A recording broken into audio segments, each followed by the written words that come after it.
আরে ঠাকুরকে তো পুলিশ ভ্যানে তুলে নিয়ে চলে যাচ্ছে, দেখেননি খবরের কাগজ? তা পুলিশ যদি ঠাকুরকে ভ্যানে তুলে নিয়ে, আবার ঠাকুরের মুন্ডু কেটে নিয়েছে একজন, তা মা কালীর মুন্ডু কেটে নিয়েছে, তাতে দোষ হয়নি। আমি জিভটা খুলে নিলে কি হতো? আহা, সোনাটা বিক্রি করে অনেক পয়সা করি পাওয়া যেত, তারপরে আবার সেই পয়সা দিয়ে আরেকবার পুজো করিয়ে দিতাম, ঘুষের টাকা আবার ঘুষে দিয়ে দিতাম, অসুবিধা কি? ভগবানকে দেখে, দেবদেবীদের দেখে মাঝে মাঝে আমি ভাবি যে আমরা কোন সমাজে বাস করছি। যে যুগে আসামির পুলিশের গাড়িতে ওঠার কথা, সেই সমাজ ব্যবস্থায় দেবদেবীকে পুলিশ তার গাড়িতে করে তুলে নিয়ে যাচ্ছে। এটাও একটা সমাজ। মনে রাখবেন, মানুষ যখন অন্যায় কর্ম করে না, অন্যায় করতে করতে মানুষ যখন অন্যায়ের চূড়ান্ত সময় পৌঁছে যায়, এবারে কিন্তু তার দেওয়ালে পিঠটা ঠেকে যায়, তাকে ফল পেতে শুরু করতে হয়। হ্যাঁ, যেই দেশে যেই সমাজে মুড়ি আর মিছরি একই দামে বিক্রি হয়, সেই সমাজের বিপদ জানবে খুব সামনে নেমে আসবে অবক্ষয়। হ্যাঁ, সত্য যেদিন ভয়ে কাঁপবে, অন্ধ যেদিন করবে শাসন, জানিবে তোমরা সকলে তাই, ধৃতরাষ্ট্র আবার বুঝি পেয়েছে সিংহাসন। কারণ যে চোখে দেখতে পায় না, সে কোনোদিন রাজ্য শাসন করতে পারবে না। আর সে যদি রাজ্য শাসন করে, তাহলে তার জীবনে প্রভূত দুঃখ নেমে আসবে। যে ভগবানকে ভালোবাসে, ভগবানের নাম সে ভক্তি শ্রদ্ধা সহকারে গ্রহণ করবে। যে ভগবানকে ভালোবাসে না, সে ভগবানের নাম বড় অবজ্ঞা সহকারে গ্রহণ করবে। দেখবেন, মানুষের নীতি কিন্তু বড় উল্টো। মানুষ জন্মদিন পালন করে মোমবাতি নিভিয়ে, আর মৃত্যুদিন পালন করে মোমবাতি জ্বালিয়ে। যেখানে জ্বালাবার দরকার ছিল সেখানে নিভিয়ে দিল, এখানে নেভাবার দরকার সেখানে জ্বালিয়ে দিল। মানুষ যখন দুধ খায়, তখন গোয়ালাকে বলে দুধে জল নেই তো, খাঁটি তো। মানুষ যখন দুধ খায় তখন জলবিহীন খায়, আর মানুষ যখন মদ খায় জল মিশিয়ে খায়। বড় উল্টো। হ্যাঁ, মানুষকে যদি আপনি জানোয়ার বলেন সে রেগে যাবে, কিন্তু মানুষকে যদি আপনি সিংহ বলেন বড় খুশি হবে। আপনি যদি বলেন তুমি একবার জানোয়ারের মতো, হ্যাঁ আমাকে জানোয়ার বললো, একবারে পার্টি পঞ্চায়েত করে বিচার টিচার দিয়ে একবারে আপনার অবস্থা খারাপ। আপনি বলুন তুমি একবারে সিংহের মতো, আমাকে সিংহ বলেছে। মানুষ ভুলে গেল যে সিংহ বলা মানে আমাকে আরো বড় জানোয়ার বলবো। শুধু জানোয়ার বললে তবু সে আলতিয়াল পর্যন্ত হতো, সিংহ মানে একবার তো উপরে তুলে দিয়েছে, তাও বুঝতে পারছে না।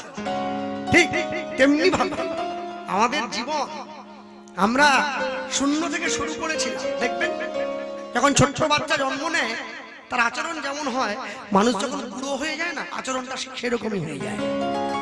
লোকে বলে আহা বয়স্ক মানুষ তো শিশু তো সরল হয়ে গেছে, ছোট হয়ে গেছে, বাচ্চা। তাহলে একমাত্র বাচ্চা বয়সে ক্ষমা আছে, আর বুড়ো বয়সে ক্ষমা আছে, আর কিন্তু ক্ষমা হবে না, আর কিন্তু হবে না। কিন্তু মনে রাখবেন, বাচ্চা হোক আর বুড়ো হোক, সে যদি আগুনে হাত দেয়, আগুন কিন্তু ক্ষমা করবে না। কেন? আগুনের ধর্মটাই পুড়িয়ে দাও, জলের ধর্মটাই ডুবিয়ে দাও। দেবতার ধর্ম তার দেবত্ব, মুনির ধর্ম তার মননত্ব, বৈষ্ণবের ধর্ম তার বৈষ্ণবতা, মানুষের ধর্ম তার মনুষ্যত্ব।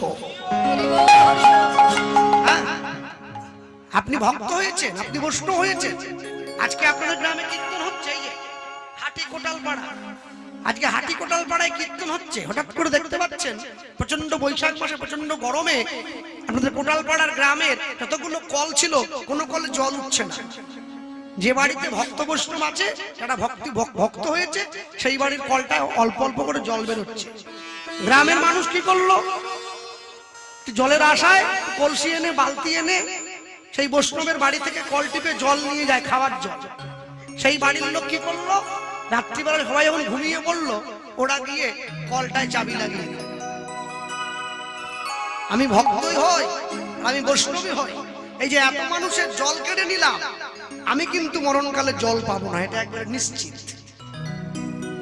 আগে মনুষ্যত্ব অর্জন করতে হবে, আগে মানুষ হতে হবে, তারপরে বৈষ্ণবতা আনতে হবে, তারপরে ভক্ত হতে হবে। আপনি যদি মানুষ হতে না পারি, আমি যদি মনুষ্যত্ব অর্জন করতে না পারি, তাহলে আমার জীবনের কোনো কিছুই কাজে লাগবে না। হ্যাঁ, ভক্তমণ্ডলী ভক্তিমতী মায় চৈতন্য মহাপ্রভু সেই কথাটাই মানুষের দরজায় বোঝালেন। কি তিনি লিখলেন, কি কাজ সন্ন্যাসে মোর প্রেম প্রয়োজন। আমার যদি অন্তরে প্রেম ভালোবাসাই না থাকে, আপনারা যত যত মহাপুরুষকে দেখছেন, অনুকূল ঠাকুর থেকে শুরু করে বালক ব্রহ্মচারী শুরু, যত মহাপুরুষ, রামকৃষ্ণ পরমহংসদেব, বিবেকানন্দ, বিদ্যাসাগর, রবীন্দ্রনাথ ঠাকুর, সবাই একটা কথাই বলছেন, কি আগে মনুষ্যত্ব অর্জন করো, আগে মনুষ্যত্ব অর্জন করে মানুষ হতে শেখো। দেখবে একটা দিন তুমি নিশ্চয়ই তার সন্ধান পাবে। আর একদম শেষে গিয়ে পুষ্কম মহাজন পদকর্তা কি লিখছেন, সবার শেষে লিখলেন কি, অতীন ভুবন আনন্দে ভরিল উঠিল মঙ্গল সৌধ্বনি।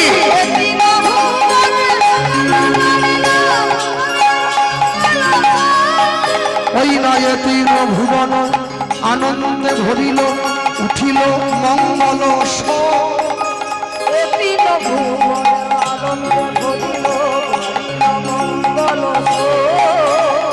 কহে প্রেমানন্দে এমন গৌরাঙ্গে রতিনা জন্মিল, কহে প্রেমানন্দ এমন গৌরাঙ্গ রতিনা জন্মিল, কহে প্রেমানন্দ এমন গৌরাঙ্গ রতিনা জন্মিল, কহে প্রেমানন্দে এমন গৌরাঙ্গে রতিনা জন্মিল, কহে প্রেমানন্দে এমন গৌরাঙ্গে রতিনা জন্মিল।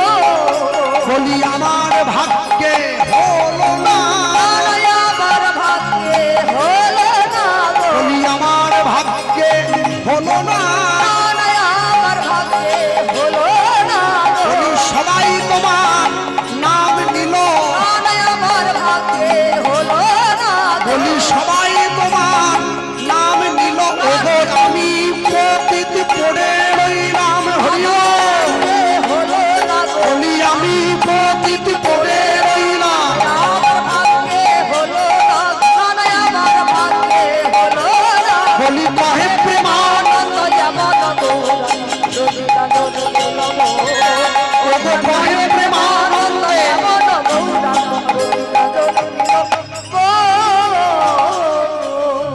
তিন ভুবন আনন্দে ভরিল উঠিল মঙ্গল সোল, কহে প্রেমানন্দ এমন গৌরাঙ্গে রতিনা জন্মিল, রতিনা জন্মিল। ছোট্ট করে আমরা গৌরচন্দ্রিকা শুনলাম, লীলা মাধুর্যের মধ্যে প্রবেশ করি। জায়গা অনেকটা সংকট, ভক্ত সংখ্যা অনেক বেশি, আমি সকলকে বলবো একটু মানিয়ে গুছিয়ে বসবেন সকলে।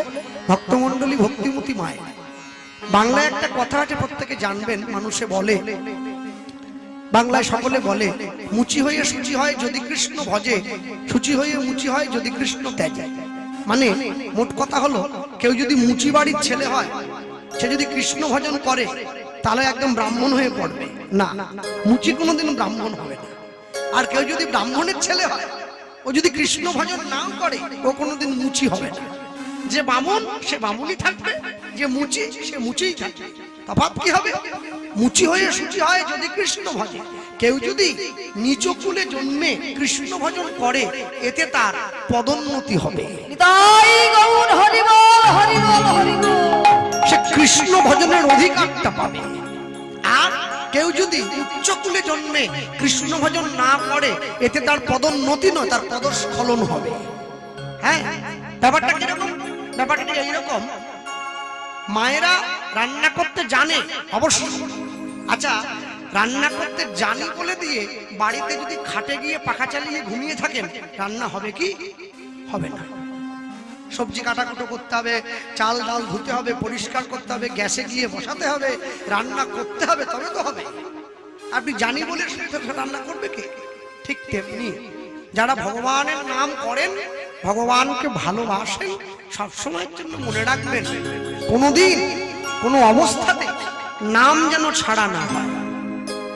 জীবনে যাই করুন সব সময় মনে নাম করতে থাকবেন। খেতে বসে করবেন, ঘুমোতে গিয়ে করবেন, বাথরুমে স্নান করতে গিয়ে করবেন, বাজার করতে গিয়ে করবেন, অফিসে ডিউটি করতে গিয়ে করবেন, মাঠে কোদাল চলতে চলতে নাম করবেন। নাম যেন বন্ধ না হয়।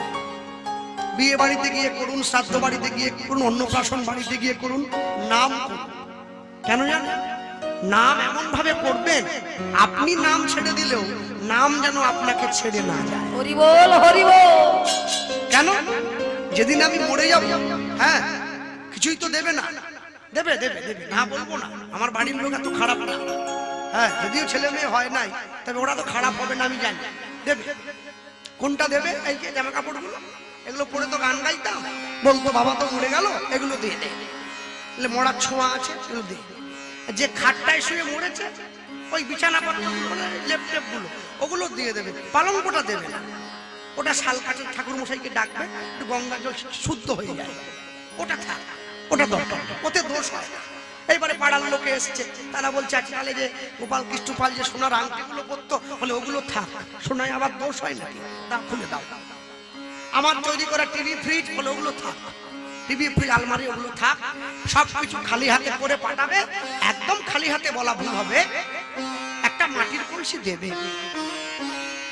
কারণ যদি জল তেষ্টা পায়, আগুনের তাপ লাগবে তো গায়ে।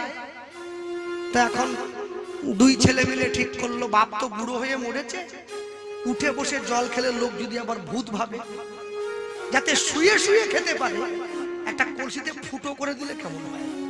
জলটা চুপচুপ করে পড়বে। ফুটো কলসি নিয়ে ঘরে দেখেন, হ্যাঁ, ও শুয়ে শুয়ে জল খাবার কায়দা, উঠে বসার দরকার নেই, শুয়ে শুয়েই খাক। বিরাট দিয়েছে। যে সংসারের জন্য এত কিছু করলেন, সেই সংসার আপনাকে ফুটো মাটির কলসি দিচ্ছে, এ কি কম বড় কথা? হ্যাঁ, বিরাট ব্যাপার।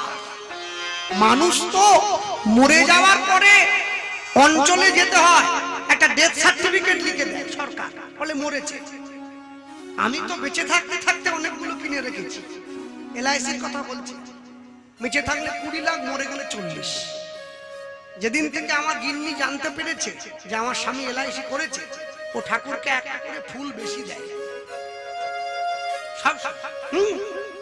ওই লাস্টের ফুলটা ঠাকুরকে চরণে দেয়, ওই একটা প্রার্থনাই করে, আমার স্বামীকে তুলে নাও। হরি বল, হরি বল। কেন? বলে গোপাল কৃষ্ণ পাল যদি চলেও যায়, ওরও অনেক পাওয়া যাবে, টাকা তো পাওয়া যাবে না, ও নমিনি তো, ওর ভয় বেশি, টাকা যদি মার যায়। আমিও মনে মনে ভাবি, আমি পয়সা দিয়ে মরণ কিনলুম, কি জিনিস। মনে রাখবেন, প্রত্যেকটি মানুষ যারা বসে আছি, আপনারা বসে আছেন এই স্থানে, সব সময়ের জন্য আমাদের জীবনে করণীয় অনেক কিছুই ছিল, কিন্তু আমরা করে উঠতে পারিনি। ভক্তমণ্ডলী, ভক্তিমতী মায়েরা আছেন, সকলে গান শুনেছেন তো? আমি মানুষ চেয়েও করেছিলাম ভুল, আমি মানুষ চেয়েও করেছিলাম ভুল, তুমি ছিলে শুধু রং করা পুতুল, আমার ভুল ভাঙাতে মনের ওপর পর্দা দিলে টেনে, আমি দুঃখ পেলে খুশি হলাম জেনে, আমি দুঃখ পেলে খুশি হলাম জেনে। যেদিনকে আমি জানতে পারলাম যে মানুষের বেশে কিছু পুতুলের সঙ্গে আমার অভিনয় হলো এই সংসার মঞ্চে দাঁড়িয়ে, সেদিন আমার ভুল ভাঙলো। কিন্তু ভাঙলে কি হবে, ততদিনে অনেক দেরি হয়ে গেছে। হরি বল, হরি বল। অনেক দেরি, তখন আর কিছু করার থাকবে না। হ্যাঁ, ভক্তমণ্ডলী মায়েরা, হরিসভায় বসে আমরা যারা বসে আছেন, জ্ঞানী গুণীজন, শ্রদ্ধেয় শতাবজ্ঞ এবং ভক্তিমতী মায়েরা, সকলের সম্মুখে দাঁড়িয়ে যে কথা বলা, ভগবানকে একনিষ্ঠ করে ভালোবেসেও ভগবানকে পাওয়ার জন্য কতটা কষ্ট করতে হয় আমরা সেই কথাই শুনছি। শুনুন, লটারির টিকিট সকলে কাটছে, টাকা পাওয়ার যোগ্যতা সকলের নেই। যে কোনো একজনা পাবে 1 কোটি। ভগবানকে সকলে ডাকছে, ভগবানকে পাওয়ার যোগ্যতা সকলের নেই। আপনি ডাকলেই তো হবে না, আগে দেখুন তার আপনাকে পছন্দ কিনা। আমি তাকে সারাদিন ডাকতে পারি, সে যদি আমাকে পছন্দ না করে, নাও তো করতে পারে। হ্যাঁ, আর যাতে ভগবানের পছন্দ হয় আমাকে, তার জন্য এই দামোদর মাসে সাধুগুরু বৈষ্ণব এত কষ্ট করছে। খাওয়া দাওয়া বন্ধ, তেল সাবান বন্ধ, আতবর্ণ পেয়ে সারাদিন একেবারে শুধু মালা নিয়ে হরে কৃষ্ণ কত কষ্ট করছে। কিন্তু ভগবানের পছন্দ হওয়া চাই। হরিসভায় বসে আমরা শুনছি আস্বাদিত গীতব্য লীলা মাধুর্য, পরম কৃষ্ণ অনুরাগী ছিল প্রেমানন্দের জীবনী কথা। আমি বলতে গিয়ে এইটুকুই বলবো, যারা বসে আছেন স্থানে, আপনারা সকলে একটা জায়গার নাম শুনেছেন, জায়গাটার নাম হচ্ছে কাশীধাম। কাশীতে কে আছে? দেবাদিদেব মহাদেব। এই কাশীধামে দেবাদিদেব মহাদেব যে রয়েছেন, এই কাশীতে একজন ব্রাহ্মণ পণ্ডিত ছিলেন, যে ব্রাহ্মণ পণ্ডিতের নাম ছিল হরিদাস। এই হরিদাসের ঘরে একটি মাত্র সন্তান ছিল, তার সন্তানের নাম হচ্ছে প্রেমানন্দ। 8 বছর বয়স ছেলেটার। বাবা গিয়ে ছেলেটার হাতটা ধরেছে, খোকা বলো বড় হয়ে কি হতে চাস? যখনই বাবা ছেলেকে প্রশ্ন করলো, ছেলে ঘুরে বাবাকে উত্তর দিচ্ছে, বাবা বড় হয়ে আমি না অনেক বড় পণ্ডিত হতে চাই, হরি বল হরি বল। অনেক পড়াশোনা করব, অনেক জ্ঞান অর্জন করব, অনেক শিক্ষিত হব। হ্যাঁ, বাহ ভালো। তা বাবা, পণ্ডিত হওয়া বললেই তো হওয়া নয়, পণ্ডিত হতে গেলে গুরুদেবের আশ্রমে থেকে লেখাপড়া শিখতে হবে। ভক্তমণ্ডলী মায়েরা, আগেকার দিনে নিয়ম ছিল ছেলে মেয়েরা বড় হলে গুরুদেবের আশ্রমে থেকে লেখাপড়া শিখত। হ্যাঁ, এখনো সরকারি স্কুল অনেক আছে। চিন্তা করে দেখবেন, সরকার এত বড় বড় হসপিটাল বানিয়েছে, কিন্তু সরকারের কোনো লোক যদি অসুস্থ হয়, সরকার তার নিজের লোকেদের চিকিৎসা সরকারি হসপিটালে করে না, অন্য কোনো ব্যক্তিগত নার্সিংহোমে নিয়ে যায়। সরকারি স্কুলে সরকারের নিজের লোকেদের ছেলে মেয়েরা পড়ে না, তারা প্রাইভেট স্কুলে পড়ে। কেন? যারা স্কুল বানিয়েছে তারাই জানে শিক্ষার কি অবস্থা। এখানে না পড়ানোই ভালো। হ্যাঁ, প্রেমানন্দের বাবা রামানন্দ স্বামী প্রেমানন্দকে আসতে, প্রেমানন্দের বাবা হরিদাস প্রেমানন্দকে বলছে, খোকা আমি তোকে বলি কি, শোন, গুরুদেবের আশ্রমে থেকে লেখাপড়া করতে হবে। আসতে, যারা ইতিহাস পড়েছেন আপনারা প্রত্যেকে জানেন, আগেকার দিনে মানুষের জীবনের 4টে ধাপ ছিল। কি কি? ব্রহ্মচর্য, গার্হস্থ্য, বানপ্রস্থ, সন্ন্যাস। 4টি ধাপ। কোথায় পড়তো? গুরুদেবের আশ্রম। ব্রহ্মচর্য 10 বছর বয়স থেকে 25 বছর বয়স পর্যন্ত ব্রহ্মচর্য। হ্যাঁ, 25 থেকে 45 গার্হস্থ্য, 45 থেকে 55 বানপ্রস্থ, 55 পরে সন্ন্যাস। 10 থেকে 25 কি কাজ? ঊর্ধ্বলিঙ্গ ঊর্ধ্বজনী ঊর্ধ্বরতি হয়, ঊর্ধ্ব না হইলে জীবে যাবে জমালয়। পুরুষের লিঙ্গ হয় মস্তকের মণি, তা লইয়া খেলা করে দেবপদ্ম জনি। শ্রী রাধিকা হয় তার প্রেমের মহাজন, সেই মানুষের বাড়ে ওজন, তাকে বলে মহাজন। হরি বল হরি বল। সবকিছু ভেঙে বলতে পারবো না, যারা বোঝার তারা বুঝে নেন। 10 থেকে 25, 25 থেকে 45 গার্হস্থ্য। সংসারে ফিরে আসবে, বিবাহ করবে, নিজ স্ত্রীকে দিয়ে সন্তানের জন্ম দেবে, তুমি গুরু দীক্ষা নেবে, ভগবানের নাম গাইবে, ভবিষ্যতের জন্য সঞ্চয় করবে, সন্তানকে বড় করবে। 25 থেকে 45, 45 থেকে 55 বানপ্রস্থ। নখ বড় রাখবে, চুল বড় রাখবে, জল ছেঁকে খাবে, গুরুদেবের সঙ্গে যোগাযোগ রাখবে, নিজের স্ত্রীর সঙ্গে কম কথা বলবে। মেয়ে যদি উপযুক্ত বয়সের হয়ে যায়, মেয়ের সঙ্গে নির্জনে কথা বলবে না। 55 পরে সন্ন্যাস।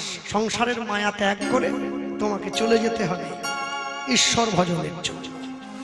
আমেরিকা লন্ডনে গেলে অনেক কোটি কোটিপতি মানুষ দেখা যায়, অনেক বড় লোক দেখা যায়, অনেক বড় বাড়ি, অনেক বড় গাড়ি দেখা যায়, কিন্তু সাধু দেখতে গেলে ভারতবর্ষে আসতে হয়। আমেরিকায় সাধু নেই, হ্যাঁ, লন্ডনে সাধু নেই। আমি যদিও জানি না বাস্তবের সঙ্গে কতখানি মিল আছে, তবে এইটুকুই বলবো, ভারতবর্ষ কেন এত শ্রেষ্ঠ জানেন? ভারতবর্ষের মায়েরা, ভারতবর্ষের নারী, ভারতবর্ষের মেয়েরা, ভারতবর্ষই হচ্ছে একমাত্র দেশ যেই দেশে একটি মেয়ে একটি স্বামীকে অবলম্বন করে জীবন কাটায়। হরি বল হরি বল। পৃথিবীর কোন দেশে আপনি পাবেন না, কম করে দুটো, কম করে। এটি ভারতবর্ষ। এজন্যই তো ভারতবর্ষ সর্বশ্রেষ্ঠ, সনাতন ধর্ম সর্বশ্রেষ্ঠ। ভক্তমণ্ডলী ভক্তিমতী মায়ের প্রেমানন্দ বাবার হাত ধরে গুরুদেবের আশ্রমে যাচ্ছে লেখাপড়া করবার জন্য। প্রেমানন্দের গুরুদেবকে, প্রেমানন্দের গুরুদেব ওই কাশীতেই রামানন্দ স্বামী নামে একজন ব্রাহ্মণ, তার কেউ নেই, ছোট একটি আশ্রম আছে, সেইখানে তিনি বিদ্যা দান করেন ছেলে মেয়েদের। প্রেমানন্দ গিয়ে গুরুদেবকে প্রণাম করছে, গুরুদেব আসবো, এসো। প্রেমানন্দ গিয়ে গুরুদেবের সম্মুখে বসে গুরুদেবকে চরণটা জড়িয়ে ধরেছে। বাহ, ভালো ছেলে, শিক্ষা আছে বলতে হবে। এইটুকু বয়স থেকে এত, বাবা এই কি বলছিস রে? বলিনি, এইবারে বলবো। করতালি দিয়া বলে, করতালি দিয়া বলে জয় গুরু জয়। তুমি মাতা, তুমি পিতা, তুমি সর্বময়। উলুধ্বনি হরি বল। পিতা তুমি সর্বময়। করতাল দিয়া বলে, করতাল দিয়া বলে জয় গুরু জয়। তুমি মাতা, তুমি পিতা, তুমি সর্বময়। তুমি মাতা, তুমি পিতা, তুমি সর্বময়। করতালি দিয়া বলে, করতাল দিয়া বলে। একটু হাত তোলা যায়? যে মায়েরা পিছন দিকে বসে আছেন, তোলা যাবে? বাহ, একটু তালি দেওয়া যায় কি? করতালি দিয়া বলে, করতাল দিয়া বলে, করতালি দিয়া বলে জয় গুরু জয়। তুমি মাতা, তুমি পিতা, তুমি সর্বময়। তুমি মাতা, তুমি পিতা, তুমি সর্বময়। তুমি চন্দ্র, তুমি সূর্য,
পরম ব্রহ্ম পরম ব্রহ্ম তস্मै শ্রী গুরবে নমঃ। গুরবে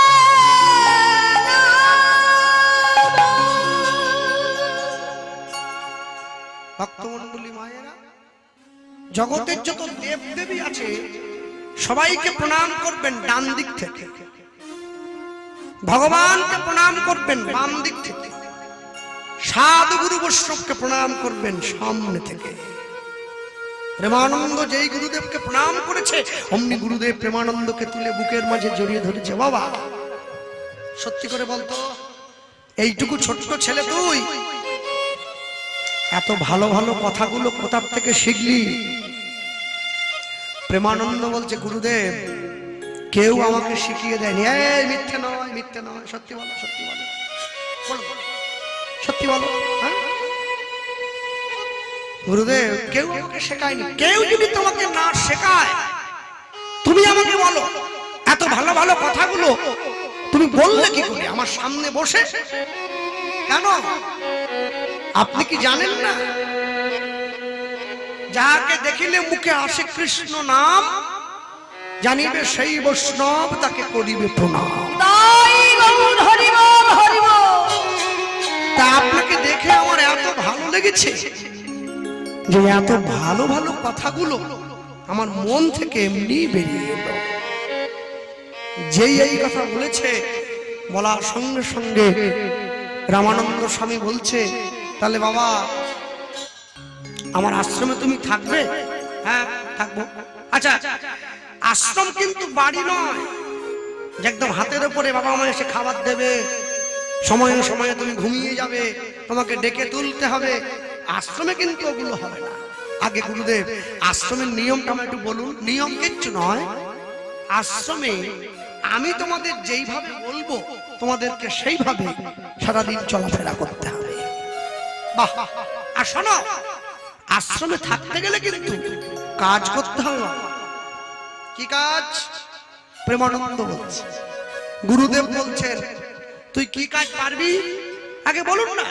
আমি ফুল তুলতে পারি, আমি মালা গাঁথতে পারি, আমি ঠাকুরকে সাজিয়ে দিতে পারি, আমি ভগবানের মন্দিরটা একদম ঝেঁটা দিয়ে নেতা দিয়ে পরিষ্কার করতে পারি, আমি বাসন মাজতে পারি।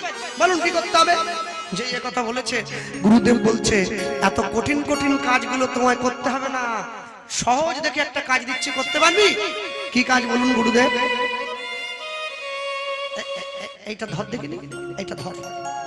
প্রেমানন্দের হাতে রামানন্দ স্বামী একটা ভিক্ষার পুটুলি দিয়েছে, এইটা ধর।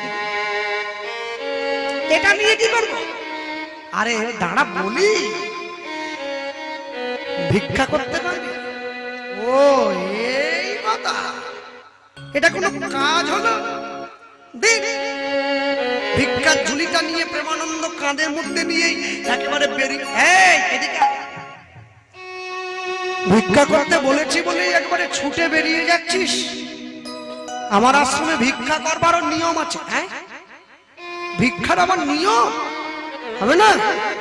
সব প্রত্যেক দিন 21টা করে বাড়িতে যাবি, প্রত্যেকটা বাড়ি থেকে এক মুঠো করে ভিক্ষা নিবি, একটু বেশিও না একটু কমও না।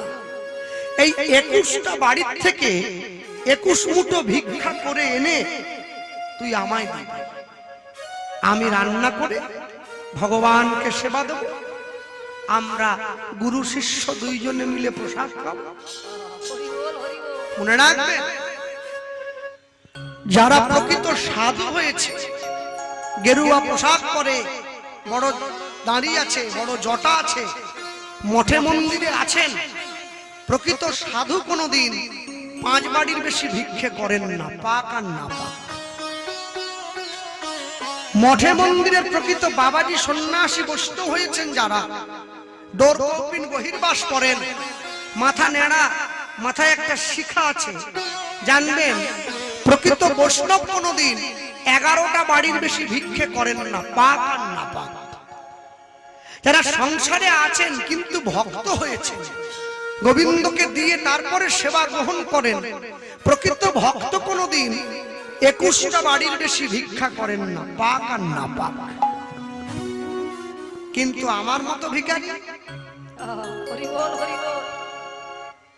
আমি করি না বলছি, একদিনে 3 পালা গান হলো করতে চাই।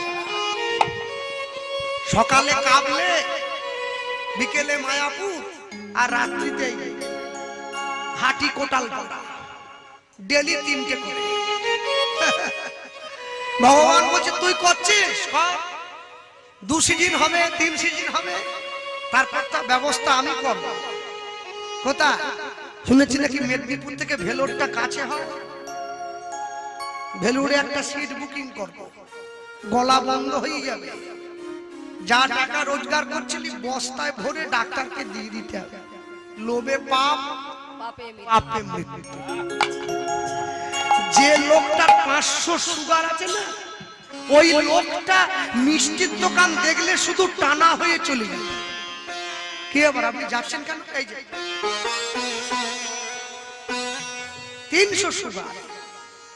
আজকে আসার সঙ্গে সঙ্গে ওই দাদা ভাইদের বাড়িতে ভালো ভালো মিষ্টি দিয়েছে, প্রথম মনে মুড়ির আগে আর কি টপ টপ করে খাচ্ছে। তা আমি বললাম আপনার 300 সুগার আছে না? বলে না না সুগার থাক, এত ভালো মিষ্টি কি সবসময় পাওয়া যায়? হুগলির মিষ্টি। তা খাচ্ছেন কেন? বলে মিষ্টি আমাকে টানছে। হরি বল হরি বল। তাহলে মিষ্টি আপনাকে টানেনি, আপনার মরণ আপনাকে টানছে। আপনি খেলেই মরবেন, না খেয়ে কেউ মরে না, লোক খেয়েই মরে। মনে রাখবেন ভক্তমন্ডলী, ভক্তিমতী মায়েরা ভিক্ষার ঝুলিটা নিয়ে প্রেমানন্দ ভিক্ষা করতে যাচ্ছে। মানুষকে জীবনে 2 বার ভিক্ষা করতে হয়। কখন বলুন তো? একবার নিজের মেয়ের বিয়ের সময়, আর আরেকবার বাবা মা মারা গেলে বাবা মায়ের শ্রাদ্ধের সময়। এইখানে একজন সম্মানীয় ব্যক্তি তিনি 2টি কথা আমার কাছে জানতে চেয়েছে, আমি প্রশ্ন বলে বলবো না। তিনি লিখেছেন বাবা মা স্বর্গীয় হলে কেন গলায় কাছা দেওয়া হয়, মানে ধুতিটা যে পরা হয় ওর খুঁটটা কেন কাছায় গলায় দিয়ে দেওয়া হয়? এটা প্রথম প্রশ্ন করেছেন। আর দ্বিতীয় প্রশ্ন করেছেন পিতামাতা মারা গেলে কেন হব্বিষণ্ণ খেতে হয়। আমি এইখানে একটুখানি বলি, বাবা মা যাদের বাড়িতে আছে আরো 100 বছর বেঁচে থাক, যাদের নেই আমি তাদের জন্য 2টো কথা বলবো। প্রথম কথা, যেখানে বাবা মায়ের মৃত বাবা মায়ের ছবিটা লাগানো আছে দেওয়ালে, ওখানে কিন্তু খবরদার স্বর্গীয় বলে লিখবেন না, কোনদিন যেন লিখবেন না। স্বর্গীয় লিখবেন না, স্বর্গীয়াও লিখবেন না। কেন? স্বর্গ হচ্ছে হোটেল, টাকা দেবেন, হোটেলে থাকবেন, টাকা শেষ, আবার আপনাকে ঘুরে বাড়ি পাঠিয়ে দেবেন। মর্তধামে এসে, পৃথিবীতে এসে ভালো কর্মগুলো করলেন, যা যা কর্মফলের বোঝা হলো, ভালো কর্মগুলো নিয়ে স্বর্গে গেলেন, কর্ম শেষ, আবার আপনাকে পৃথিবীতে গরু ছাগল কুকুর বিড়াল হয়ে জন্ম নিতে হচ্ছে। তাই আমি স্বর্গীয় বলবো না, আমি বলবো গোবিন্দের চরণ প্রাপ্ত হয়েছেন যেখানে। কারণ যেখানে গেলে আর ফিরে আসার কোনো ভয় থাকে না। এইবারে আসুন, পিতা মাতা মারা গেলে কেন গলায় কাছা নেওয়া হয়? এখানে একটু বলি, বাবা মা মারা গেলে কাছা যে নিচ্ছেন, এই কাছা নেওয়ার আগে 2টো কাপড়ের টুকরো পরতে হয়, একটা পরনে থাকে, একটা গায়ে থাকে। দেখবেন পিতা মাতা মারা গেলে সেই কাপড়ের টুকরোগুলোই পরা হয় যাতে কোনো সেলাই থাকে না। মঠে মন্দিরে বড় বড় জায়গায় পুজো দিতে গেলে দেখবেন বিনা সেলাইয়ের কাপড় পরতে হয়। কদিন আগে ভারতবর্ষের প্রধানমন্ত্রী যে গিয়েছিলেন অমরনাথে পুজো দিতে, তিনিও 2টো কাপড়ের টুকরো পরেছেন। এটা মন্দিরের নিয়ম, সনাতন ধর্মের নিয়ম।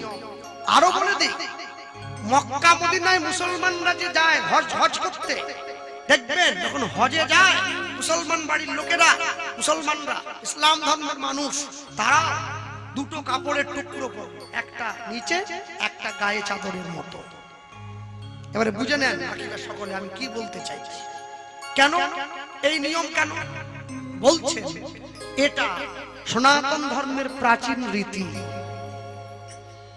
সনাতন ধর্মের যত দেবদেবীদের আপনারা দেখবেন বেশিরভাগ দেবদেবী তারা ধুতি পরে আছেন। রঙিন হতে পারে, ধুতি পরেছে। ধুতিতে কিন্তু সেলাই থাকে না, থাকে কি? এই যে কাপড়টা আমি পরেছি, সেলাই আছে।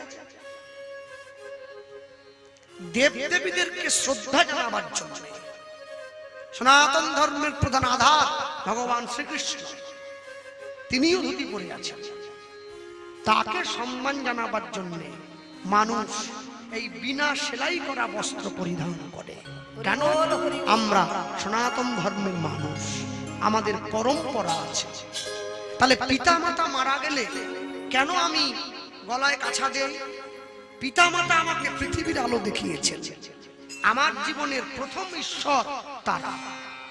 তাই তাদেরকে সম্মান জানাবার জন্য, তারা ঈশ্বরের থেকে কোনো অংশে কম নয়, তাদেরকে সম্মান জানাবার জন্য বিনা সেলাই করা কাপড় পরতে হয়, ধুতি এবং উত্তরীয়, যাতে সম্মানের জন্য মাথাটা উঁচু না হয়ে যায়, নতগামী হয়। তার জন্য গলায় একটা ছিলে দিয়ে রাখতে হয়, যাতে পিতামাতার প্রতি সন্তানের শ্রদ্ধা অক্ষুণ্ণ থাকতে পারে।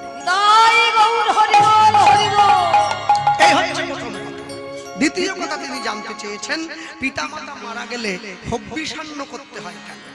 এইবার একটু বলি। অনেকে আমাকে জানতে চান, কৃষ্ণবাবু আপনি যে গোপাল কৃষ্ণ পাল নাম লিখেছেন কীর্তনের ঠিকানায়, আপনি কি কুমোর পাল? না, আমি কুমোর নই, আমরা হচ্ছে কায়স্থ পাল। আমাদের নিয়ম একটু কঠিন। কিরকম? এই যে বাবু হব্বিষান্ন লিখেছেন কথাটি, আমাদের বাড়িতে আমার বাবা যখন গত হয়েছিলেন হবিষান্ন আমাকেও করতে হয়েছে। তবে আমাদের হব্বিষান্নের নিয়ম কি? রান্নাটা যেখানে হবে কেউ যেন না দেখতে পায়। একটা মাটির পাত্র একবারই ব্যবহার হবে, দ্বিতীয়বার আর হবে না। এবং পুরোটাই আতপ চাল দিয়ে করতে হবে, কোনো সিদ্ধ চাল হবে না। কোনো বাড়িতে গ্যাসে বা উনুনে রান্না করা যাবে না, বাড়ির উঠোনে ইট পেতে বা উনুন তৈরি করে রান্না করতে হবে। প্রত্যেক দিন নতুন করে উনুন পাততে হবে। 4, সম্পূর্ণ রান্নাটা কাঠের জালে কুচিয়ে করতে হবে। 5, রান্নাটা যা দিয়ে নাড়া হবে ওটা অবশ্যই খেজুর গাছের ডাল হতে হবে। এটা আমাদের পক্ষেই নিয়ম আছে, আপনাদের কি আছে সেটা আমার জানা নেই, তবে আছে। এবং রান্না হয়ে যাওয়ার পরে সেদ্ধ গুলো তেল ঘি ব্যবহার করা যায় না, একটু কর্পূর লবণ বা সন্দক লবণ ছিটিয়ে সেইটা মেখে কলা পাতাতে করে পিতা মাতাকে যেইখানে আমরা শবদেহ দাহ করেছি সেই স্থানে দিয়ে সকলের অলক্ষ্যে, তারপরে কথা না বলে সন্তানকে সেইটা গ্রহণ করতে হয়। একবারেই নিয়ে নিতে হবে, দ্বিতীয়বারে নিতে পারবেন না, কম পড়ুক আর বেশি হোক। তাহলে হব্বিষান্ন গ্রহণ করব কেন? আস্তে। এবারে হব্বিষান্ন কারা খায় জানেন? যারা সন্ন্যাস ব্রত ধারণ করে, সাধু। আপনাদের গ্রামে শিব পূজা হয় কিনা আমি জানি না, দেখবেন শিবরাত্রির সময় কিছু কিছু মানুষ থাকে যারা উত্তরীয় পরে গলায় চাবি দিয়ে, ওদেরকে ভক্তা বলা হয়। ওরা সাধু।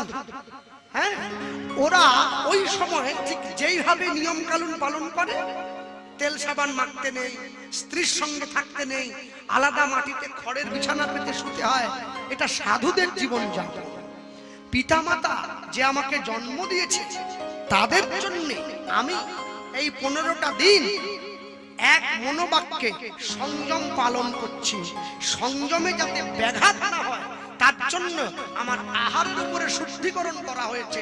শুদ্ধিকরণটা এটাই, আমি যদি সাত্ত্বিক আহার গ্রহণ করি আমার মনোভাবটাও সাত্ত্বিক থাকবে। হব্বিষান্ন সাত্ত্বিক, তাই পিতামাতাকে সম্মান দেওয়ার জন্য এই সাত্ত্বিক আহার গ্রহণের বিধি বলা হয়েছে। এই দুটি কারণের জন্য প্রেমানন্দ ভিক্ষার ঝুলিটা কাঁধে নিয়ে গ্রামের মানুষের কাছে ভিক্ষা করবার জন্য। হ্যাঁ, তিনি বলতে চাইছেন মানুষের দুয়ারে যান, নিজের জন্য নয়। আমার শ্রী গোবিন্দের সেবার তরে তোমরা ভিক্ষা দাও। অনুধ্বনি হরি বল। তোমরা ভিক্ষা শ্রী গোবিন্দের সেবার তরে তোমরা ভিক্ষা দাও।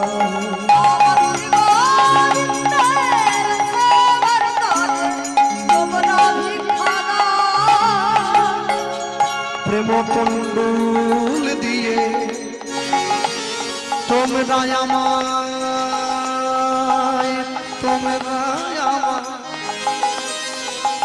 জন্মের মতো কিনে নাও।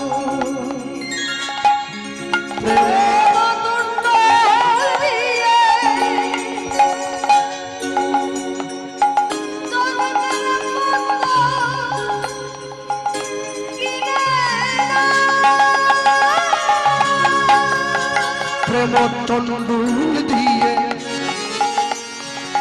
তোমরা আমার জন্মের মতো কিনে নাও। শ্রী গোবিন্দের সেবার তরে তোমরা ভিক্ষা দাও। নিতাই গৌর হরি হরি বল।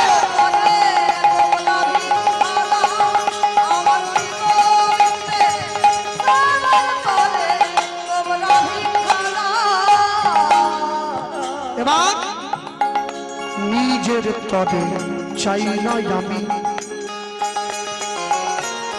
চাই যে প্রভুর সেবার লাগি।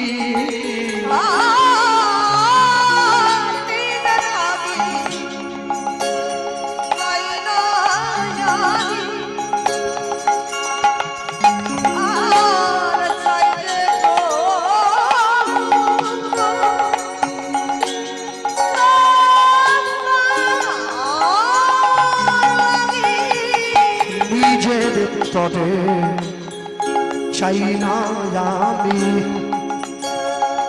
চাই যে প্রভু সেবা লাগি।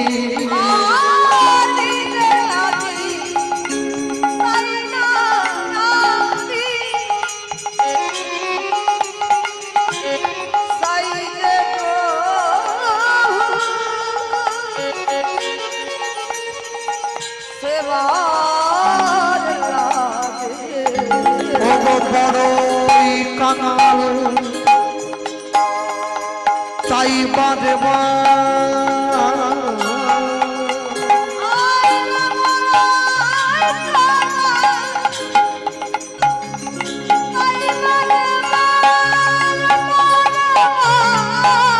ওই না বড়ই কাঙাল তাই বারে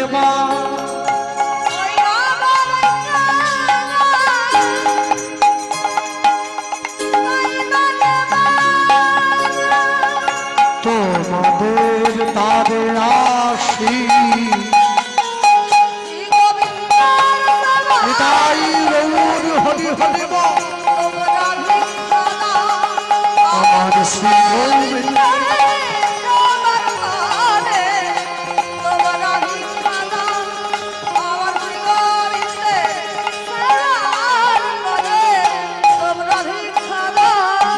আমায় তোমরা ভিক্ষা দাও।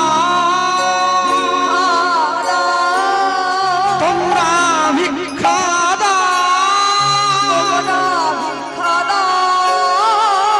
আমায় তোমরা ভিক্ষা দাও।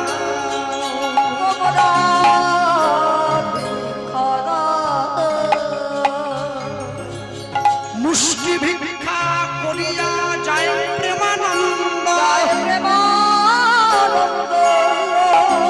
তা দেখিয়া গুরুদেবের প্রাণে বড়ই আনন্দ।